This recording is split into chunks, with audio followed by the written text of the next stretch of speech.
Hello বন্ধুরা, dinner করতে বসে পড়েছি। দেখো তো আজকে আমি কী খাচ্ছি। তো আজকে কিন্তু প্লান্টের ক্যান্টিনে খাচ্ছি বন্ধুরা। প্লান্টের ক্যান্টিনে আছি। সবসময় তো গেস্ট হাউসের খাবার দেখাই আর রুমেই দেখাই, তো আজকে কিন্তু প্লান্টে আছি।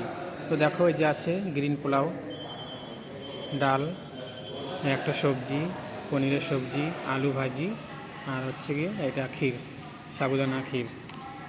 এই দেখো বন্ধুরা, সাবুদানা সুইট, আলু ভাজা, পনিরের সবজি আর একটা সবজি। এই সবজিটা কিন্তু দারুণ হয়েছে।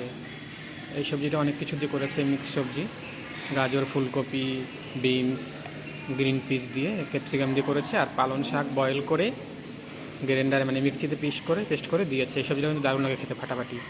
আর এদিকে আছে চানা ডাল মানে ছোলার ডাল। তো এই হচ্ছে আজকে আমার ডিনার বন্ধুরা। কে কে ডিনার করবে বন্ধুরা চলে আসো, কার কার ডিনার হয়ে গেছে, কার কার হয়নি, আমার সঙ্গে খেতে চলে আসো। তো বন্ধুরা টাটা, বাই, গুড নাইট।